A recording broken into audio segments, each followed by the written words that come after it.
We begin today's recording by acknowledging the traditional custodians of the land on which we are on. I am on Burrawang land. Where are you, Breezer?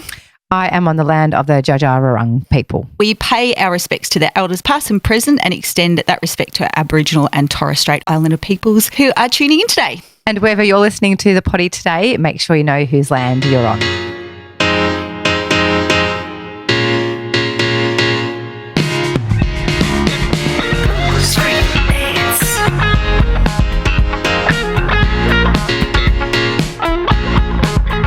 Join us each week for some booze-free banter about life without booze. If you're entertaining cutting back your booze by a day, a week, a month, or for the rest of your life, we would love for you to tune in. Buckle up and come along for a ride that may just change your life. Just a heads up, some of the conversations we have may be triggering. Reach out to your local support centre in Australia. That's Lifeline 131144. Cracking a can. Cracking a can. What are we cracking today, Meso? Mate, I can't get enough of the Sanskrit. I'm really pigging it. Ding! I've also got Altina Sanskrit in my hot little hands. Hot to try. Tell me about it. Tell me well, what's on I that can. smashed this drink throughout winter because it's an awesome winter drink. As we're coming to sort of spring, I'm sort of leaning towards Le Blanc or Le Vit in a Rosé. But yeah, I absolutely smashed Sanskrit. You can have it hot, cold, warm, chilled, whatever you like it. Just get it all over you. Get it all over you. And do you know they come in a 750ml bottle, so it's perfect for sharing. And we are sharing a bottle of it. You know why? Because we're actually remote, but in the next room. We have fucked around for the last hour trying to set this whole operation up. So I need a bloody Sanskrit right now. It's not a fail. It's a learning. We had a crack. Normally for our normal setups, it takes about 10 minutes when we're at home. We try to bring it together. We're in real life and we just got NFI. So that was quite funny. Hey, anyway. Altina have actually given our listeners a Dissy code too. They have BFB10. BFB10. Shop up the storm at www.altinadrinks.com. What does it give you though, Meso? 10% off their range. Yes, get it in your life. How good. So good. Well done, Altina. We love you. Thanks, Altina. Just before we get into today's episode, we're bursting with excitement, Meso. I'm going to pop. What is it? We've just hit 50 episodes. Oh, my God. 50. Whoop, whoop, whoop, whoop. How good is that? Break good times. Come on. That's massive. Fitty. We need a banner. This is where we do need a banner to run through. Don't we? We do. Or we need to get like the big, those big helium balloons, a 5 and a O, and hold it up and do an Instagram post. We do. You have the 5, I have the 0. And I haven't done the math, but we always say it takes about 10 hours to produce one episode, right? Between us, it's about 10 hours worth of work. Yeah. So do the math, peeps. 10 times 50. 500, boom. 500 hours, Meso. We need a cake. Jump out of a cake. Oh, what an extraordinary, mate. Thank you so much for inviting me to come onto the podcast. I will never forget that. You messaged me and said, Booze Free Bants podcast, you're co-hosting, bang, let's go. And it was on. And I'm honoured every single day for inviting me and trusting me with this to come along the ride. And it's kept me accountable. Oh, I love that. And we've obviously got a lot to say. Like, we've had a lot to say. We're not shutting up anytime soon. When you think about it, it's 50, like say average an hour. So it's 50 hours. I know we have guests on, but yeah, it's there's a lot going on. And I am super grateful, Meso, that you said yes, because it wouldn't work without you here. Aww. So thank you. And I love what we've built. I do love, and I actually had a girl in the office telling me that her friend listens, and they were talking about the episode a few weeks ago, and I was like, I just love that because we don't know who's listening. Like, we get our stats, but we don't know the individuals that are listening. So I just love that. So thank you to everyone for listening. Tell all your friends. It means the world. Yeah. 5 stars, 50 stars. 50 stars. And thanks, E-Dog, Eric, our producer. Couldn't have done it Amazing without work. you. And all our Amazing incredible guests. We so appreciate all of your time 50. and love, and everyone listening and feedback. We're so just love. Love. So next milestone's 100. Oh my God. Oh, we'll get a real banner then. Proper. We one. We'll jump out of will. the And plane. streamers. We'll have a party. It's a party. Sponsored by Altina. We love you. Congratulations. Happy 50th episodes, Breezer. Thank you, Meso. Straight back at ya. Mwah.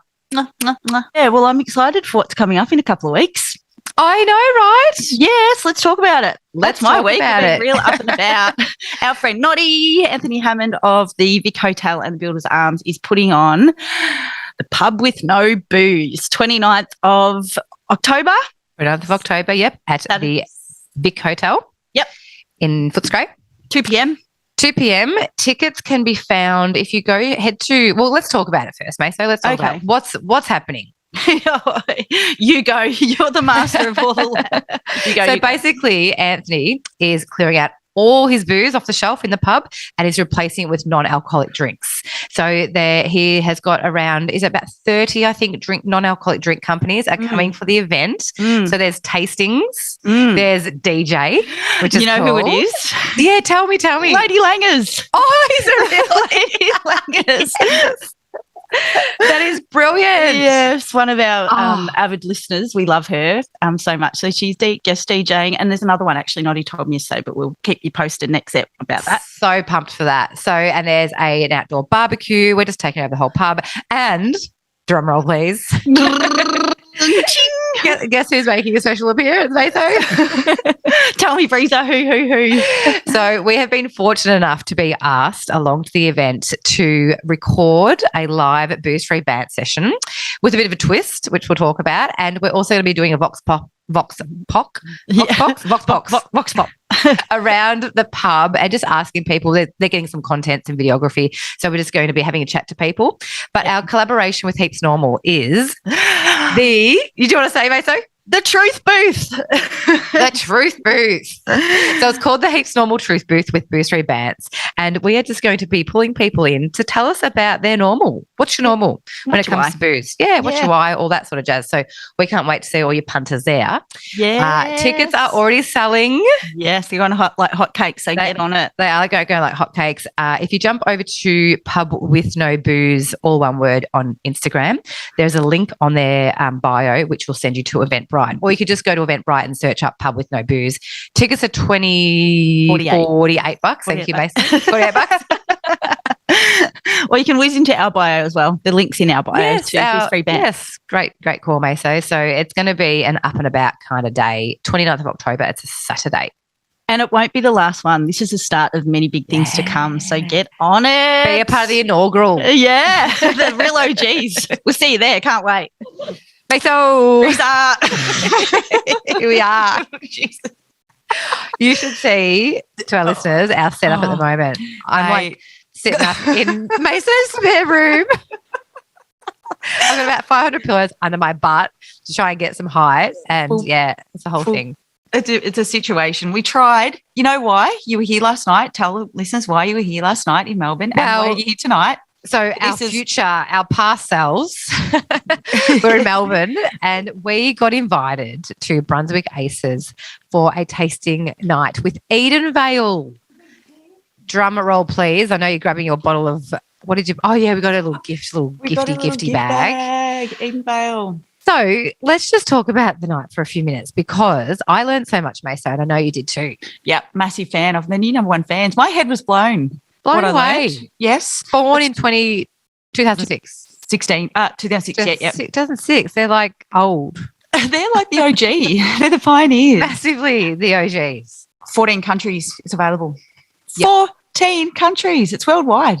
Worldwide. They've got some new products coming out. They're probably already out when this potty is dropping. But anyway. Yeah.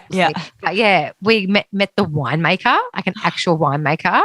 Proper. Azar. Shout out. Azar. And didn't we go hard on the questions, Meso? Heckling. We were heckling the crowd. We wanted to know everything. Yeah, it was so good. They loved that though. They did. Michael, the managing director, he was there. The chicks, I shouldn't say the chicks, the Yeah, lovely the birds. the lovely ladies, Shannon and Penny, Mm. were there. Great hosts, great venue, great drinks. Hello, Unreal Drinks. Mate, they've won that many awards. Like Massive. the best wine work. Like it's insane how many awards they've won. And Massive. Everyone just needs to get them in the life. They're amazing. Really good. So we had a great night, didn't we? Mingling. We saw Sammy from Sober Mates up and about. Yeah. It was so much fun. So much fun. So well done, Edenvale. We're all for you.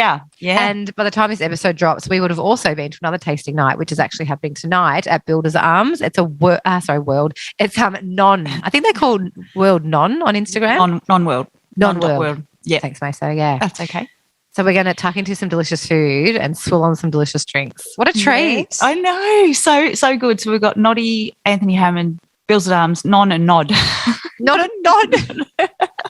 Putting on a show.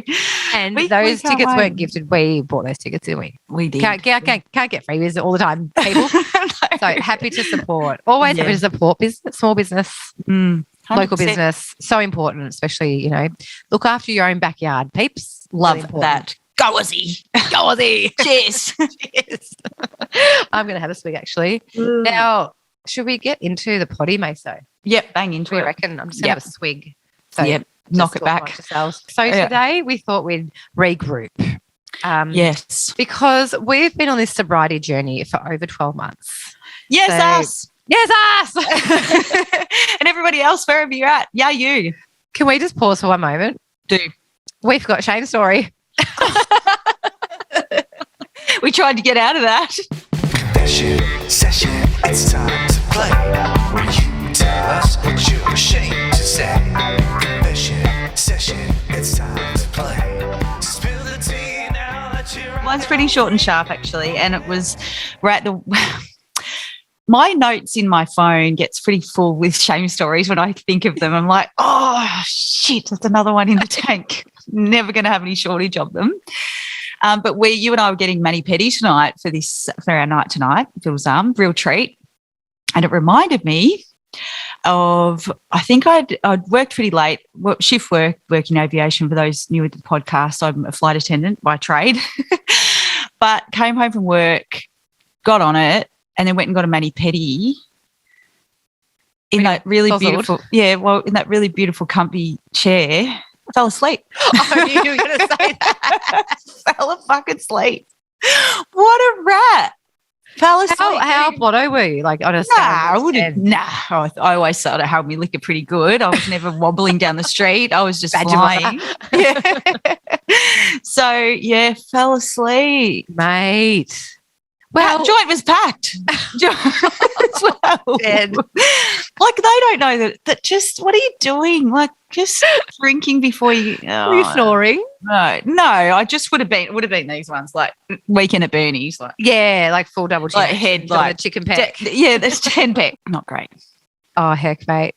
Yeah, so tired. They knew I was tired. You need sleep. So, anyway, it's not too bad, but it's not ideal. Well, you probably woke up and went dead. Like, you was like, oh, God, I've fallen asleep. Oh, I felt so fresh. Always a silver lining. Always. What do you got, Breezer? Well, I can't believe I haven't said this one before. And I know I haven't because it's not deleted in my notes. Like, I have a list like good self-made, so I just delete them when I've said them. So this one, it was 2002, it would have been. So I was 22. And I was living in London at the time. And a good friend, he's a cracking fella, won't name names, but he popped over to stay for, I don't know, a month or something. And we had friends in the Greek Islands. So we had planned, I think we went there for 8 days or something. So the night before the flight, naturally we got absolutely shit. Always. Like, that's a given, right? Always. Massive given. So Breezer wakes up at 10 a.m. Breezer's flight was 9 a.m. So we're just like, woke up, hung, and all we did, I think we just drank at home. There's a few of us at home. We just drank at home. So yeah, woke up, just going, missed the flight, and that's the first time I've ever missed a flight. Never missed a flight because of booze. I think it was the first and last time actually. So yeah, there you go. So yeah, missed a flight. First epic fail. Anyway, we were lucky enough to get one. I think it was the next day. So that was all good. Happy days. Straight to the Greek Islands, straight on it. And before we got there, our friends had said, they just free pour your drinks. And they use a really potent vodka. I think it's like a sort of backyard jobby. Anyway, so we were like, giddy up. So I'm not sure what night it was, but every night we obviously were drinking. So one of the nights got absolutely trolleyed again. And the next day, woke up on the beach. Oh, no. Yep. You've just reminded me of another shame story. Sun was up. Oh, no. People walking past. And there's me and my mate sound asleep. And I was trying to, because this happened so long ago, it was 20 years ago, I was trying to remember. I feel like our wallets got stolen. I know our passports didn't, but I feel like our wallets, like I might have had, some cash and maybe a card. Yeah, no doubt. Or it might have just been cash. I know it wasn't a massive disaster, but I just remember having an inkling that, naturally, if someone's, passed out on the beach and their wallet's there, chances are pretty high of it getting stolen, So yeah, really, I do remember waking up just going, oh, my God. Yeah. Just absolutely blind and fell asleep. Woke up on the beach. G'day, people. Hello, families. Hello. Oh, my God. You've reminded me of another shame story. So I really feel that sun hitting your body, waking up, people looking at you, just where am I? Yeah. Money stolen or important stuff stolen, just trying to scramble and gather your thoughts. Yes, everything just went to shit because of booze. You missed a flight there, couldn't, and you're just so pumped about this really potent alcohol. It's going to fuck you up. Yes. And we're pumped about it. I would have got back on it. Like I would have been, no doubt, to try and make the shame go away. I would have definitely dived into another bottle of vodka or whatever flavoured drink we're drinking. Can't remember. That's it. Oh, well, Breezer, thanks for sharing, mate. Thanks, mate. Thanks for listening. Yeah. What do we say? Well, we a lot of sleep sessions going on there. A lot of which what? Sleep sessions. I fell asleep. You fell asleep. Triple threat sleep. Don't fall asleep. What do we say, Meso? It wouldn't have happened if we weren't hammered. You're quite delayed with that. I follow you. Yeah. And you're following me. Yeah. So we just need to go for it. Yeah, we just say, let's have another go. Okay. It wouldn't have happened if we weren't hammered. That was a mess.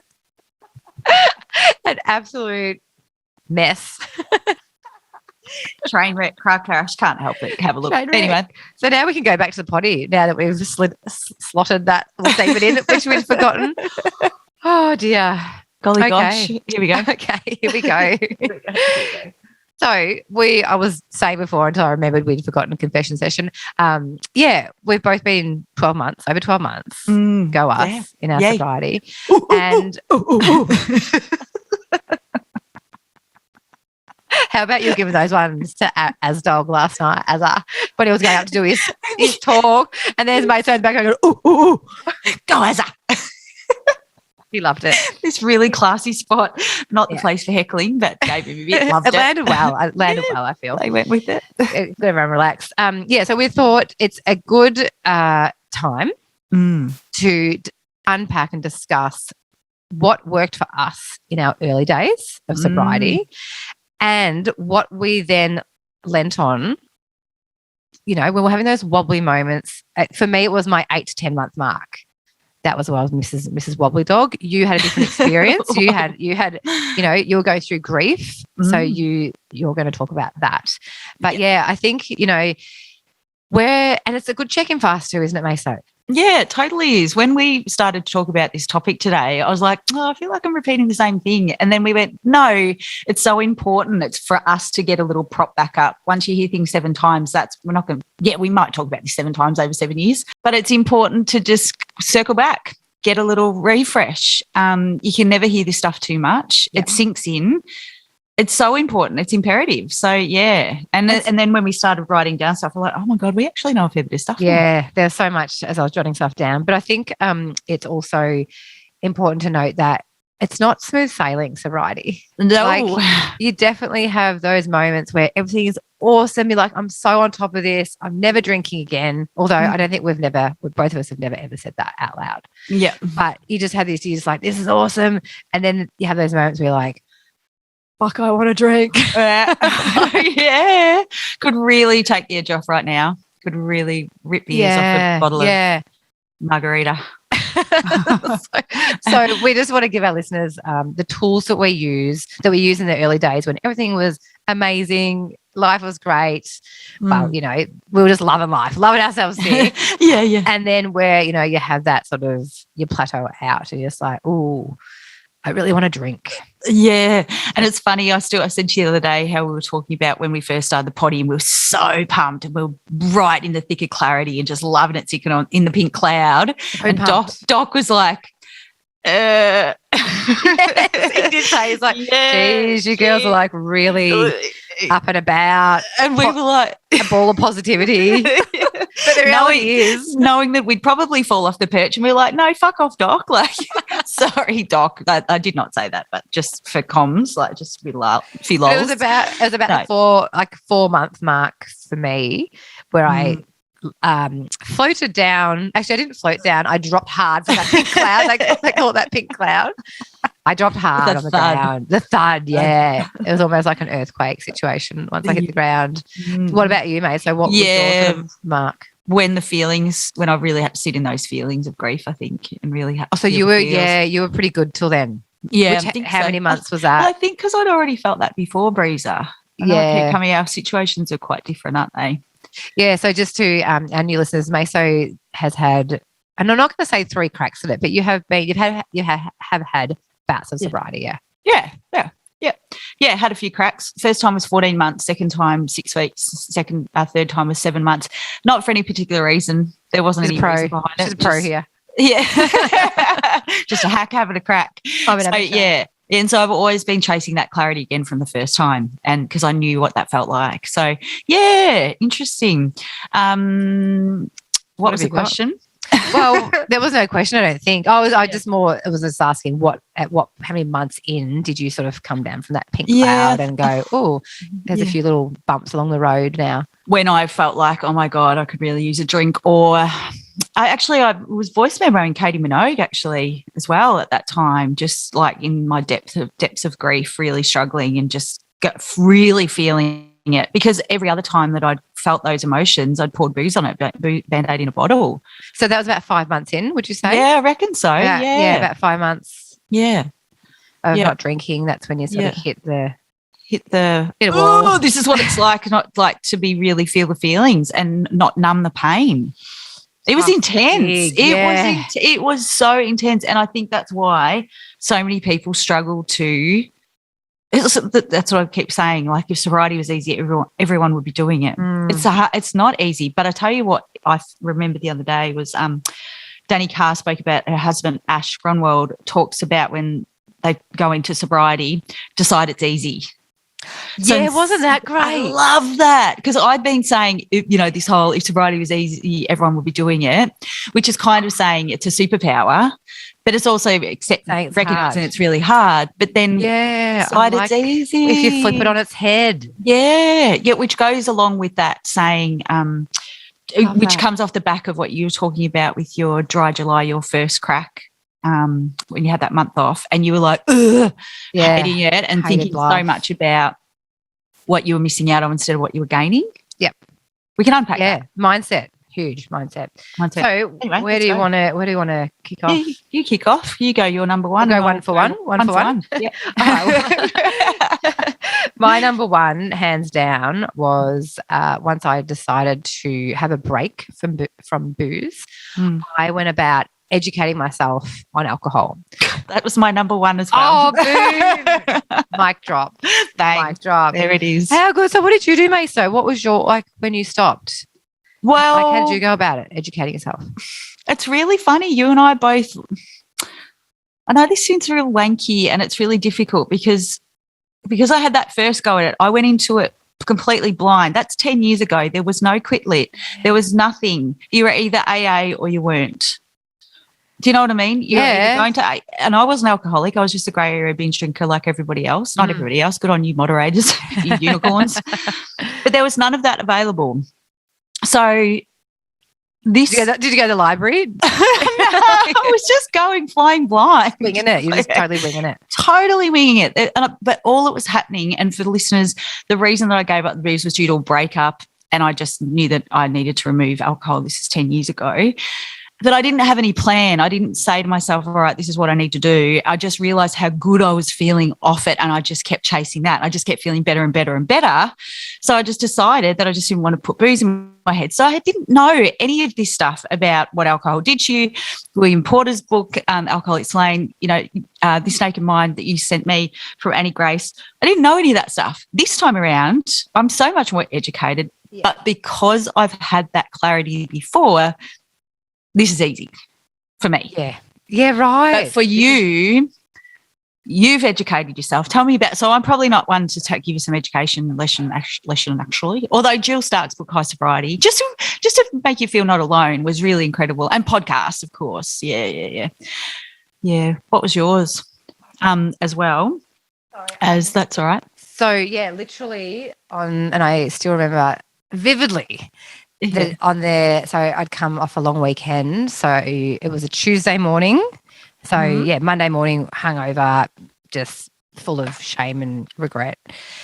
And so on the Tuesday morning, got up, did a Pilates sesh and went straight into my little podcast app on my phone and typed in the word sober. Unreal. And I was just hit in the face with all these podcasts. I'm like, yes. So I literally just started binging potties, and then through listening to sober podcasts, I discovered Quit Lit. We always crack up, don't we? You really slowed that one down. I know, because I don't want to say clit. Beautiful little bean. So now I can't stop thinking about beautiful little bean. Then started reading, because I'm a reader, as you know. So I just started reading lots of Quit Lit, and then read stories. And I've said this like recently. I literally thought I was the only one in Australia who was giving up alcohol. I did not know that people were doing this. It was sober Aussie mum. Yeah, out there on her own. I was just like, boom. Yeah.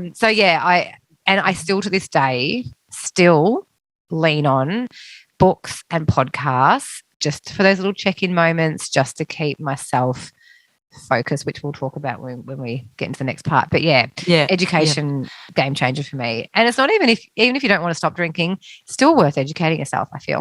Yeah, 100%. And I think that's I was talking to some people from my hometown of Kerrang the other day, and they were talking about us going around to talk at the schools there. And I thought, what would we actually say? And the most important thing that I feel like as a teenager is educate what alcohol does, what it is and what it does. Because, we weren't taught that. We were just drinking this drink. And I think, though, as a teenager, I know for me, drinking was this exciting thing to do. And you saw, adults do it at parties, and it was just this thing that you wanted to do. There was no education around it. And to be honest, though, Mace, I don't know how you feel, but if I had been told what booze did to me when I was a teenager, don't think that would have stopped me. Yeah, that's good. And I think it's the same for me as well. But then later on, I think as alcohol progresses, do you think you go back to that lesson that you got when the two birds rocked into school and go, what are they talking about again? Oh, that thing, that anxiety thing, that sleep thing. Oh, yeah. Well, alcohol does that. Do you know what I mean? It's something to reflect upon. It might sink in then. It's funny though, like I remember like the police would come to school and talk about drugs. Ah, there you go. Yeah. Or high school, they'd give you, or the teachers, that there was, education around drugs. But I don't remember anything about booze. Yeah, no, of course not. Maybe chose to ignore it. I don't know. But I don't remember anything. Yeah. Isn't that interesting? So maybe I think it just wasn't the awareness. I don't know. Maybe exactly what we're talking about, educating ourselves and educating each other on it. Yeah. Because if you were handed a substance, like when you take some prescribed medication and it comes with all the side effects, are you reading the side effects and going, oh, not going to take that? Shit, no. No, but you know what it does, or you know what the side effects can be, and you're still going to take it anyway. Yep. But if you get a bottle of alcohol and it tells you what's going to, well, they should have the side effects on the bottle. Correct. And it's the same with drugs as well. It's the same, do you know what I mean? Like people are, anyway, drugs is a whole another conversation. But anyway, I'm going down a rabbit hole. Anyway, education. Stop. Smarten yourself up. What did you have next, Meso? The choice between don't tell anyone and telling people. That was my number 4. Not that there's no order in this order. But yeah, go on. Carry on. So, and I thought this was really interesting because I'm such a communicator and I always want to make sure everyone knows what's going on and I want to know what's going on. So everyone's on a clear path. Everyone's got a really clear picture. Whereas you were like, you didn't want to tell anyone or how you felt about it. And Ben Lomas spoke about it, which I thought was an absolute doozy. Having this in your back pocket. If you're really uncomfortable telling people, don't tell them. If they do ask, you're doing it for charity.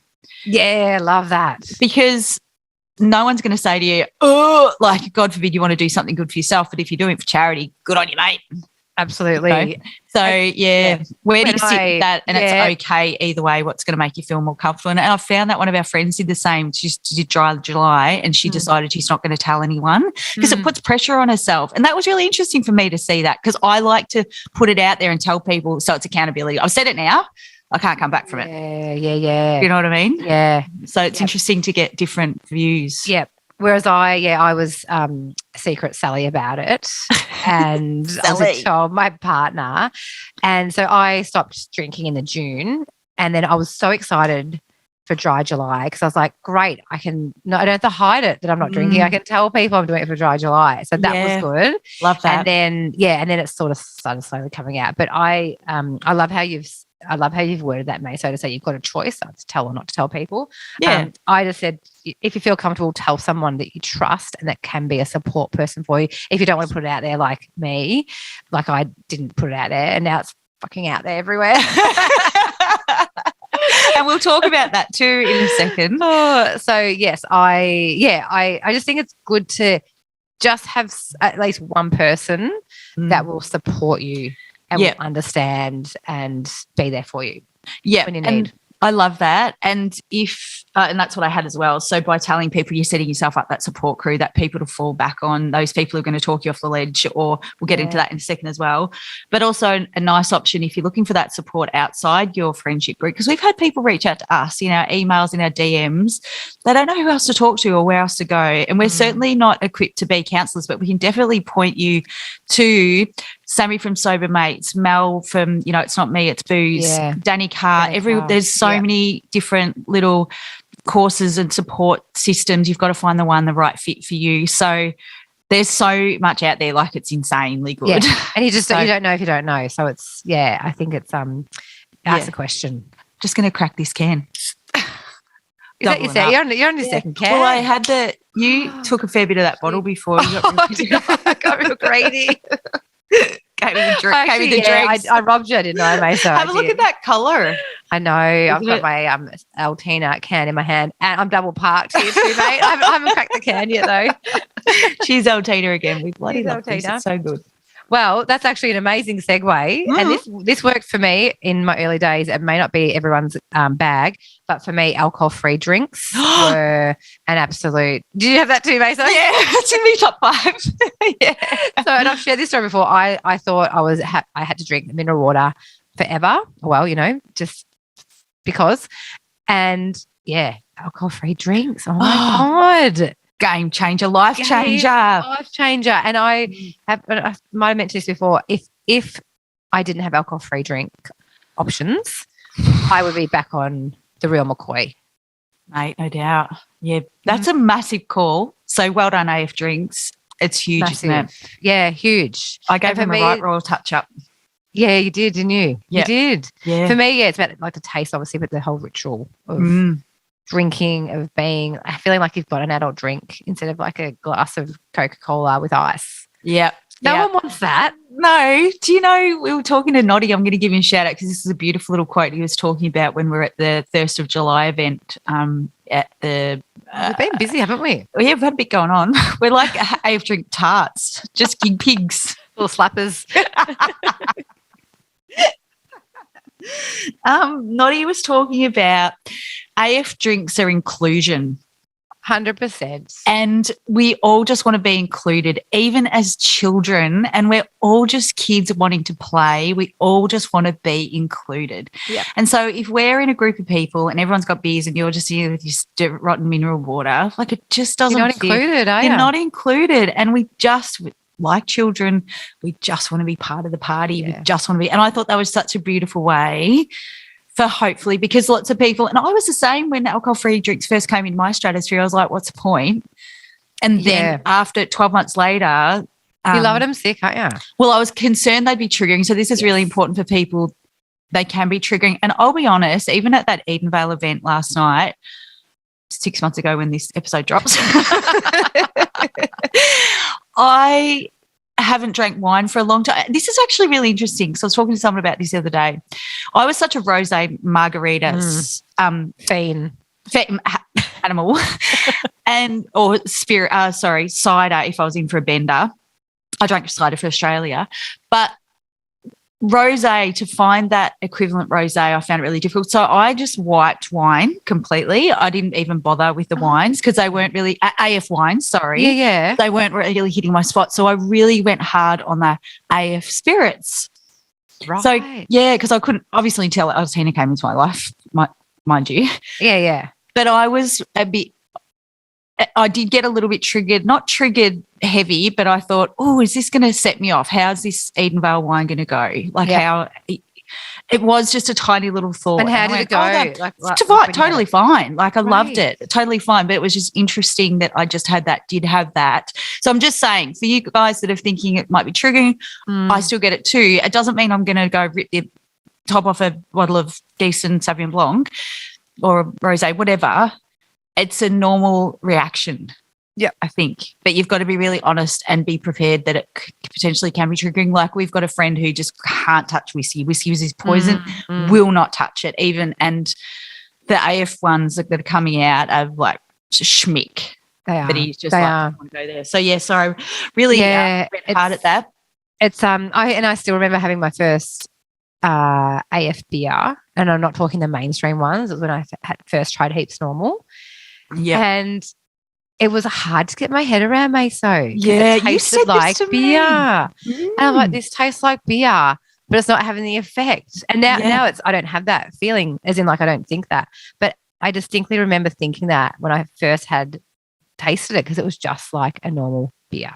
Unreal. Whereas the other beers I'd tried previously, they weren't didn't taste like a beer to me, but this one was bang on. Yeah. And I was like, it took me I think I had 2 cans I poured them into glasses, and it really, it was really foreign to me. It takes a little while to wrap your head around, doesn't it? It does. Because and like you, we're about the results. Yeah, totally. We're looking to get high, looking to get hammered, shit-faced, and it's just weird. It felt like you were drinking and then there was nothing. Yeah, like you're getting robbed. Yeah. Like what's the point? But then when you realise what the point is, and I think it's important when you take on alcohol-free drinks to be open to that palate. Your palate will change. It won't. It's not going to be the same. Although some of them are replicating and imitating booze like so well. Like yes, you can. Oh, and like I said, Heaps Normal. So I agree. Alcohol-free drinks are a game changer, and I always be prepped for them too. Call ahead. Yeah, call ahead. Call the restaurants ahead. Ask if you can bring them. If not, still take them. Still pester the managers. Well, I think it's educating people. That's the most important thing. We've got to educate the restaurants and publicans are interested. If you actually, talk about the drink and maybe give them a taste of it or bring one in, they actually are interested. And this is it's not going away. This whole sober curious movement. It's only going to go stronger in momentum. So and the consumers are the one pushing it to the venues. So it's all about us. We've got to make some noise. You want it, you get it. Go. Yeah, too right. What's your number? Next one. I think it's over to you, isn't it? Oh, sure. Yeah. Handball it to you, mate. Yeah, having your one-liners, being prepared when you're going to get that pushback from people, because you're always going to get someone go, you're not drinking, what for? What's wrong with you? Go on, just have one. You have one for me, it won't hurt. Yeah. All the lines. What have been your classic lines that you've heard? I get really stumped on this, May. So it took me ages to get a line and to be confident with it. I was just like, and even now, like I did a wine read to a while ago, and I obviously wasn't drinking at it, but I went along for it. And someone was saying, "Oh, you're just gonna go and just have one," and I go, "Oh yeah, just have one." Like I really took the piss out of him. You really got up him. Yeah, really got off him. Really got off him. That's gold. So I thought, but I still like now. Now I'm like comfortable in it to say I don't drink, and it opens up the conversation because I also want to talk about our podcast. But prior to that, I felt really uncomfortable. I was really like, I'm not drinking tonight. I remember, and a guy at a pub was like, he said something like, "Oh, that's no fun." I was like, "Yeah." I just had nothing. I was just my heart was just crumbling to pieces. Oh, babe. So I think that is such a good piece of advice: is have your one-liners because you will get questioned. Be prepared for it. You will be asked. Someone will say shut it down. What's the one line that just shuts it down completely? Doing it for charity is good. Good for charity. Andy. Hi, Andy, on your deliveries right now. She says, I am drinking. There's just not alcohol. Boom. Yep. Done. I love that. Yeah, thank you, Andy, from Etch Sparkling. So what? Yeah, because the big one is that when they keep coming back to you, or why aren't you drinking alcohol? Yeah. That's what that opens you up for that. Yeah. Why what were the alcohol? What were the because I turn to a filthy whore bag when I do. Or what was the which I love that one. What did you say? I said I'm on antibiotics because I've got an earache. Because you won't shut the fuck up. And I think it's good to have actually Shanna Wan from Sober the Country. Her line is, it's serious, but she says it in a light way. She's like, "Oh, if I have one, that stuff nearly killed me." Yeah. Which is a true story, but she says it in a lighthearted way. Yeah. That sort of sends a message. Find what works for you and practice it too. Yeah. Be prepared. Yeah. And be prepared for someone to come back at you. What's your next line? Yeah. Because, you've just got to shut it down. But see it as an opportunity to educate people as well. Yeah, love that. Rather than being completely defensive and it getting really awkward and weird and that was me. I was totally underprepared for that part of it. I was so underprepared. Yeah. And I got caught out a few times just feeling comfortable. But if I had been prepared and had a good one-liner, now I am totally fine with it. But definitely in early days I failed. I didn't do that. I didn't do that part well. Yeah, no, I don't think you failed. It was an uncomfortable area. Like we're all learning and growing, I reckon, as well.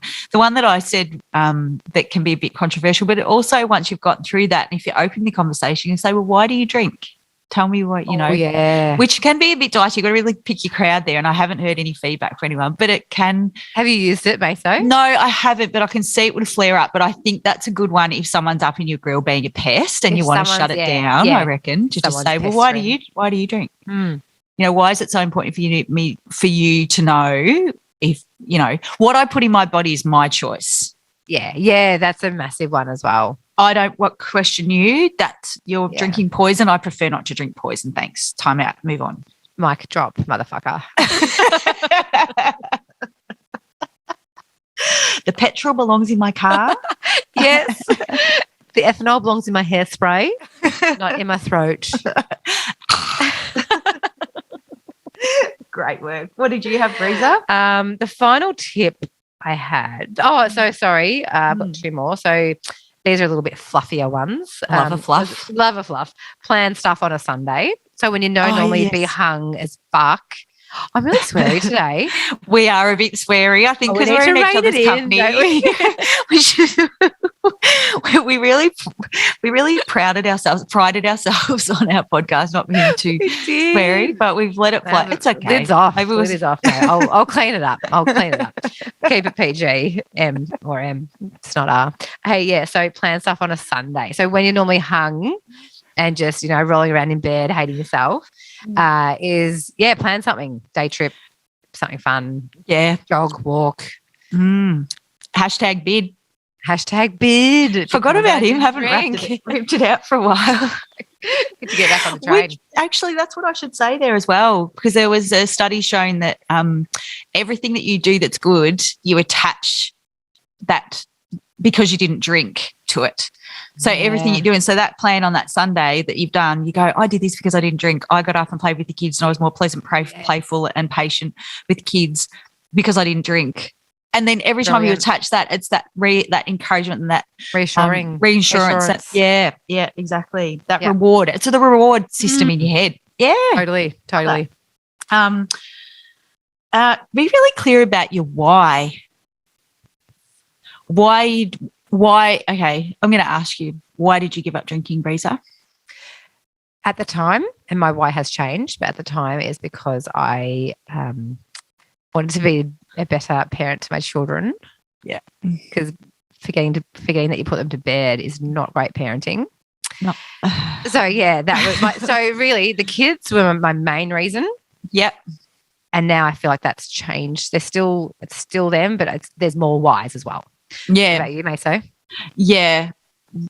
That classic, and I know I've ripped it out, I've hammered it, the Einstein quote, keep repeating the same thing, expect a different result, is a definition of insanity. Yeah. So I kept drinking, wanting my life to get better, and it wasn't. It was just shit. Like the relationship was falling apart, fighting, just feeling shit, going to the gym sluggish, eating shit, anxiety, constantly feeling shame, angry, like just didn't have a handle on my emotions, just train wreck. Just a blob.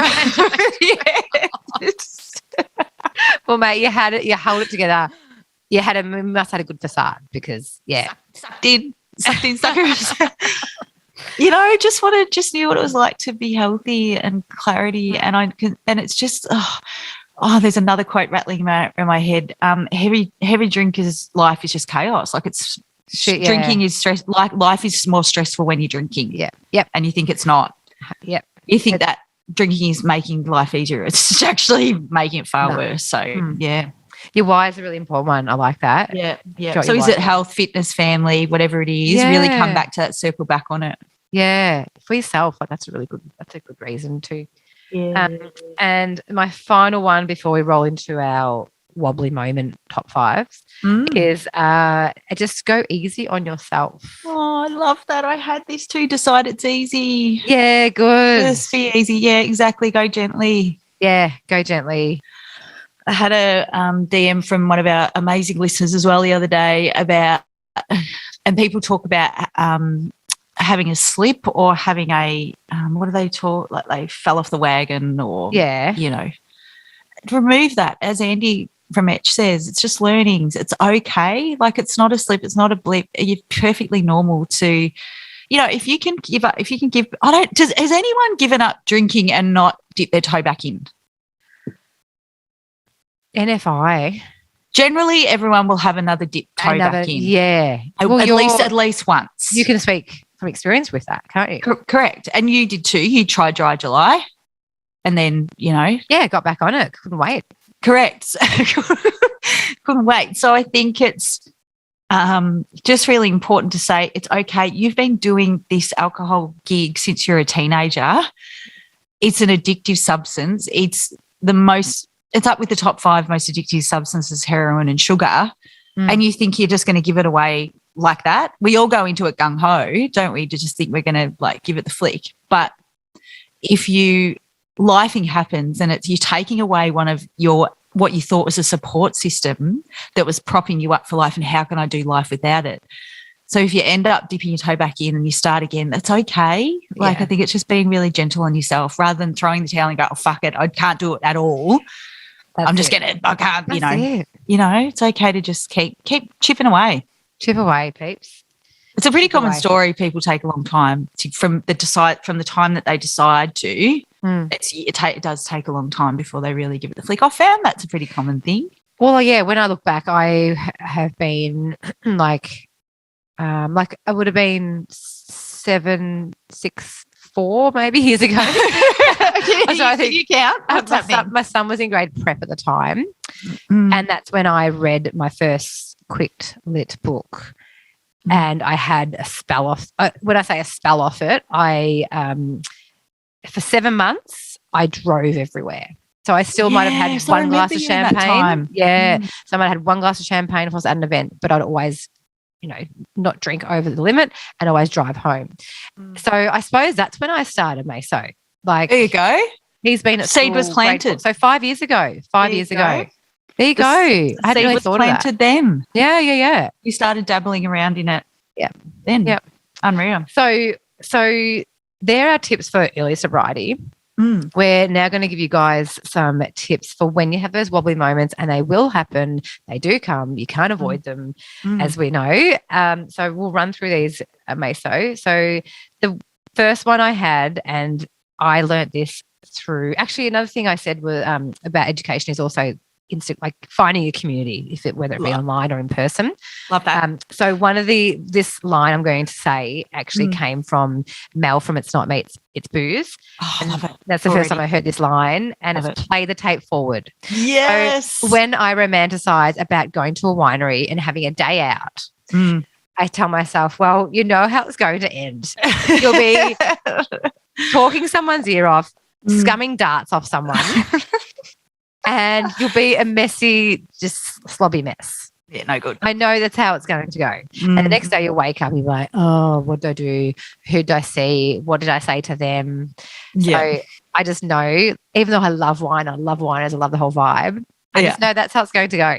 Yes, I love that as well. Don't you reckon, Meso? Yes, 100%. I couldn't agree. That was one of mine as well, is weighing it up.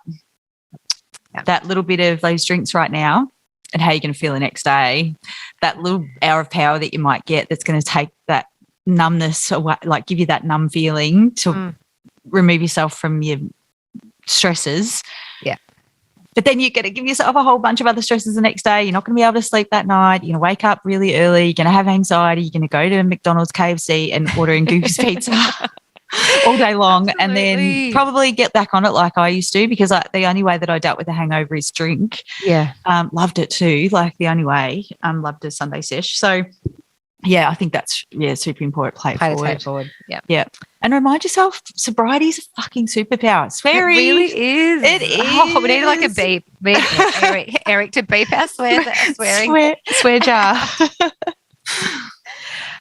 So play tape forward. What about you, Meso? What have you got? Oh, Rocky's up and about, having a bark. Play the tape. Oh, sorry, we're up to number 2. Sorry. Yep. Reach out.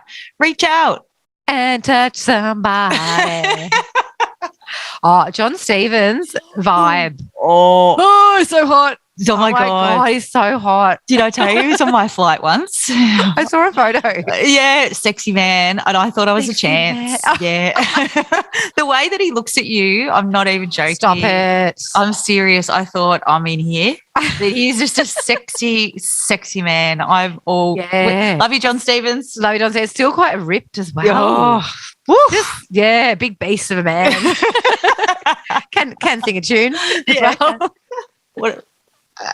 Anyway, what were we talking about? I've got all hot and flustered. We're talking about reaching out.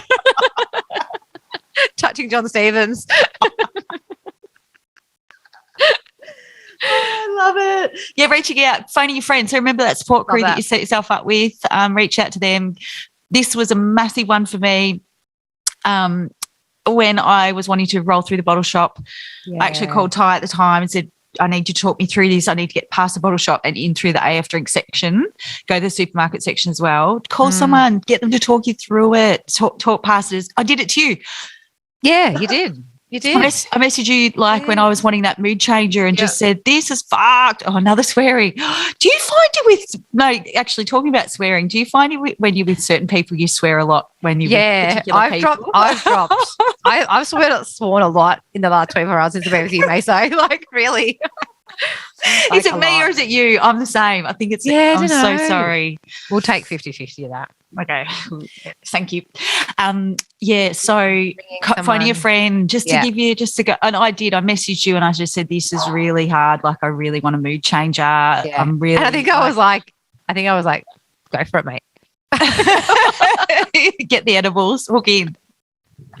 No, but I think, just talking through it with someone, which rolls into the one I had, which was cravings. Cravings. Getting through those cravings by phoning someone.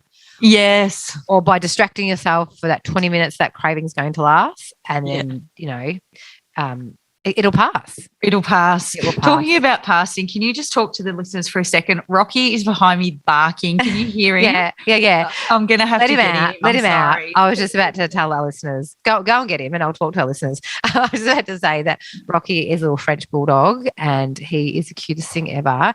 But he wants to get out of Meso's room and run an absolute muck. So he's up and about now. But yeah, he's a very cute little nugget, cute little muscly nugget, squishy little thing. He's very, there he is. There he is. He's so cute. He's so cute. Hello, Rocky. All right, our listeners are bored now. They can't see him. I'm sorry. He's got his little snort. So so about that. He's here. He's here. That's all right. Threesome. The next one I had was looking. Actually, this one I wrote down because this helped me at my 12-month mark when I was looking back at the year, and I made a little reel up. But looking back at it, so good. I looked at all the photos, all the places I've been, all the videos I had, and I was like, oh my God, I did so much this year. And I remember it all, and it was all wholesome stuff, and I was smiling and I had a good time. Yeah. So smiling and smug. Yeah, even if you need to reflect on if you've been off it for a month, look back through your phone and see what you've been doing, or or if you've been journaling, go back to that journal. So looking back, if you need some reassurance, be proud of yourself.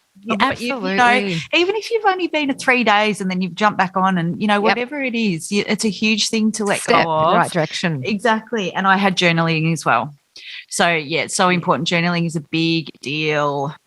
So, the Resilience Project journals are really, really handy if you're not across them. Absolutely. I also had go back to books, which I mentioned before. So, I'll still look for new Quitlet books to read. Yeah. So just to keep, just to know what I'm trying to say. We'll keep going. I've had exactly the same thing, Breeza. Go back. Yeah, re-listen. I said re-listen. I love that. Re-listen, yes. And even you and I still listen to, we go back and listen to our potties. Yeah. Sometimes. Yeah, totally. You can never hear that information too much. And, it is important to prop yourself up. And another friend messaged the other day, and a lot of people do say the same thing, that they just I can't listen to another sober podcast, or I can't listen to read another Quitlet, I'm full to the brim. Yeah. But then every now and then they'll be like, oh, actually, I could. And we've lent some friends some books as well. Just to prop them up again, because it just reminds you you're not alone. Because sometimes it can be like, oh my God, this is so beige. I am so beige. Yeah. But it's when you if you're feeling that, feeling like life is a bit boring, or you feel like you are a bit boring, which you're not, you're just getting used to these feelings. Dig into that Quitlet or go back, re-listen to potties. Yeah, totally. And then my final one, which we sort of touched on before, is go back to your why. Oh, I love it. Yes. Yep. Keep you on the straight and narrow. Well, it's funny that your why changed. Yeah. I think it's good to do it for someone else, but ultimately, your sobriety, you're doing it for yourself. Yeah. Exactly. And then people get the benefits of that. People around you get the benefits. Yeah. Too right, because you inspire more people when you open the conversation. And can we talk about your article in a second, just quickly? Oh yeah. About when you open up that conversation, how many to put it this way, Breeza just didn't. Do you want to talk about it, or I'm just rambling about it? What's that? The article? Yeah. So I'll just summarize it in a nutshell. So it was an article by 7 News on their digital platform, and then Apple News must have picked it up, and I was trending, Meso. And I was like, holy shit. So I read it, and I was like, I said to Doc, I'm like, shit, they put a bit of mayo on this. And I knew, I know how journalists work, and they want the drama and they want the headline. And I read the article again. So I was like, when I first read it, I'm like, oh, Jesus out there. But I read the article again and I was like, it's all true. It's all true. This is my truth. Yeah. So I've got nothing to be ashamed of. Like the words came from my mouth about my story. And she put a few bits and bobs in there that depends how you words. Descriptive words, that's it. And so I was like, that was that. And then the next day, Nadia Bartel bumped me off. So she was trending over me. I don't know what she did, but she was trending. So your thunder. Thunder. But I was a little bit uncomfortable with it at the start, but I was like, well, at the end of the day, this is all true. Yeah. Yeah. So, and I've got so many nice messages, Maso. So many nice messages from friends, from people I hadn't seen in like 10 years. So for 10 years, like I was just like inundated. Yeah. And I just went, oh, that's so nice. Wow. Yeah, it means it's helpful.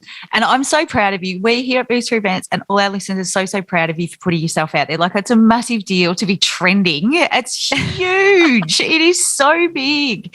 And with your story, like, it's so, and you speak so well and your truth, and there's no price you can put on helping people. And by you telling your story, you have. And that speaks for itself because, our Instagrams end up blowing up. And you know why? Because people related. People heard it and they went, that's me as well. Yeah. They didn't feel alone and they could really resonate, and they're like, these are my people. I want to hear. And how good does it feel when someone says, I'm so glad I found your account? Yeah, 100%. Like, Yeah. Boom, boom, boom. 100%. I think that's absolutely brilliant. And there was something else. So well done on the articles. We're so proud of you. We love that. Thanks, Maso. Anything else? Last one was, the feelings will pass. Oh, yes. So I found it after my 12-month mark, people had a gorgeous listener ask me, how are you feeling about your 12 months? And I'm like, no, I don't know. But once 12 months hit, I went, you know what I've realised is, because I was looking, and I spoke about this in a previous episode, but during that about 4-month mark when I was right in the thick of my grief, I felt like that was my emotional Everest.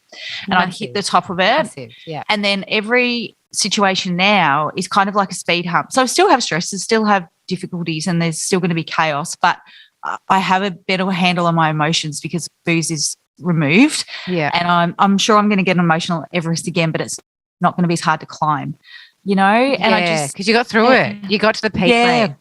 Past the summit. You're up the hill. You're going hard. And boom. So your feelings, things will pass. You've just got to ride it. Oh, distraction. That's what my thing was.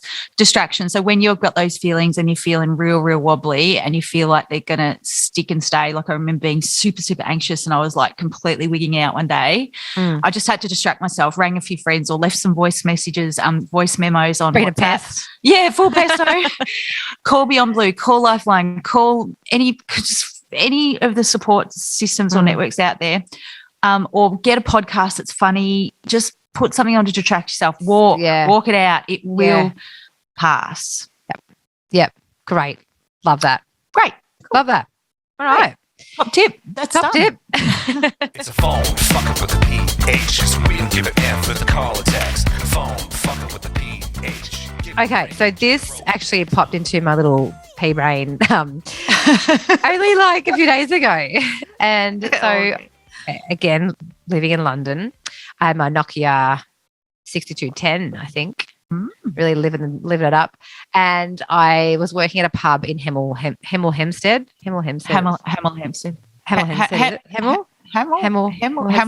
North London. Yeah. So I was working at the hospital there and then at the pub as well. So great times, good times. Jeez, I had fun. I had so much fun. So my boss was from Galway and I work with his cracking birds, and I've tried to track these birds down. They were from Israel. Cool.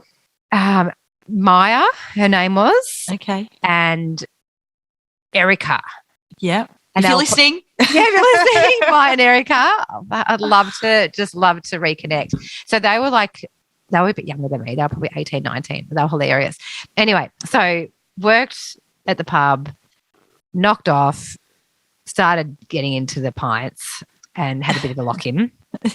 And then got my way back. I don't know how I got home, but got my way home and then I was texting Maya and Erica. Yeah. I didn't realise I had, what was his bloody name? I can picture him. I can picture it. Anyway, the boss from Galway. I've got his face in my head. I cannot for life of me think of his name. He was a cracking fella. Yeah. And it was because we'd been talking about something that night at the shift. And then, it was something dirty. And so I've texted the boss and it was like it was a dirty joke, like a female dirty joke. Yeah. And it was like, I don't know, 2 o'clock in the morning. Yeah. And it wasn't until the next morning I woke up and saw it. I don't think you could delete messages back then. Jim. His name was Jim. I got his name. Jim. So thankfully I went to work the next day on the Sunday and he was in good spirits about it, but I was mortified. I was absolutely mortified because, when you put on a bit of a different facade when you're at work, especially to your boss, but with girls, I was like, full smutty talk. So, I just remember having to go into work, wake up the next day, seeing the text, and then having to go into work the next day. Yeah. And I was just like dead. I couldn't see the funny side of it. I couldn't. Oh, couldn't you? Because you can really turn on the smut too. Yeah, like really ramped it up. So he would have been. I can look back now and laugh, but at the time I was just like, no deal. No deal. I wonder if Jim finds it funny now. I know. I wonder where Jim is. Oh, another cracking fella, Jim from Galway. He was a great guy. I know one of the guys that I used to work with, Steve. He's in. I think he's in Abu Dhabi. Abu Dhabi now. Yeah, right. He was a good fellow. He was a pommy bloke, but all walks of life. It was fun times. Fun times. Great. Thanks for that. It's time for the recommendation of the week. What you got, Reza? Okay, me. I've watched this recently on TV and you would have heard of it. It's called You Can't Ask That on ABC. How good. Yeah. I love this. So for any of our listeners who haven't ever heard of this show, it's basically a show where they get marginalised people, I would say, on and people sending questions to ask them that you normally wouldn't ask, these people. So as a quick example, there's a show, one of the shows about transgenders. One's got cheaters on there. Ooh. Yeah, that was a good episode. Dirty One's dogs. got orphans, murderers.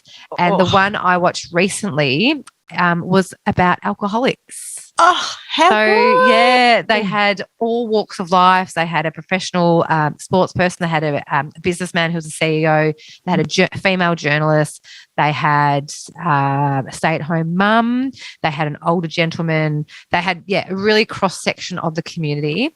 And they answered questions, and I cried, Meso. I cried.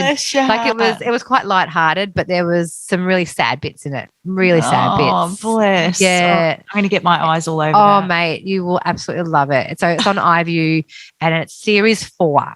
If you need to see the back catalogue, series 4. Series 4. All right. Yeah. I'm well across it. Highly recommend. Cracking wreck.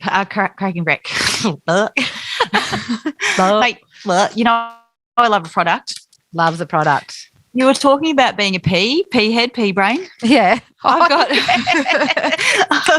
for the people watching, listeners, I'm actually holding a packet of Harvest Snaps. They're baked pea crisps. They're original. They're salted. They're less sodium. They're less fat. They're baked, not fried. They're gluten-free. And they're my new favourite thing in the whole wide world. And they come in little tiny packs as well that you can, little snack pack for your little lunches, just a little handful. And they say, I don't read the back of packets. I don't care. Like, I'm like something delicious. But for those of you who are interested, the regular potato chip has a 32.8 grams of fat, and the original salted Harvest Snap has 22.6. That's a 31% difference. You heard it. You heard it here first, folks. I don't care how fat is fat, but these are great. They're so good. I'll show you. Get them in the health food section of your shopping a supermarket, because I buy them too, and I also dip them in hummus. Hummus. I've got a bit of hummus over there. That might be my next. But one of my best friends got me in this, so I can't take the credit. Okay. But they're so good. They're so good. Crunchy crunch. Oh, listen to that crunch. It's so crunchy. I'm going to come out of the bedroom and have one. Get into it. We love you. What a great app. Great. Don't Great forget, app.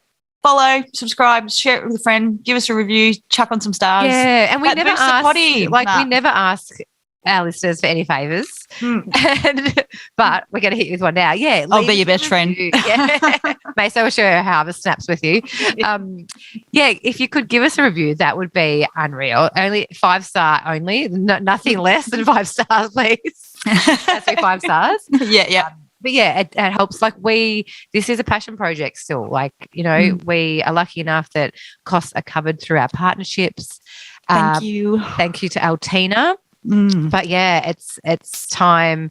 And we love doing it. We want to keep doing it. We will keep doing it. But yeah, we just love a little bit of 5-star action. Yeah, 5-star action. All those little things really do help that algorithm, or however it works, to prop us up and spread the word near and far. Share it, follow it, press a button, subscribe, get around it, download. All the things. Download, we'd love that. Review, 5 stars, all the things. But thank you. We love having you here, everyone. Keep safe. And we are going to get ready now for a non-alcoholic event at Builders Arms. Can't wait. Woo, woo, woo. All right. Love you all. all. Thanks for listening, guys. Bye. Bye. This podcast is proudly produced by our audio engineer, music extraordinaire, Eric Ladd. We love you, Eric.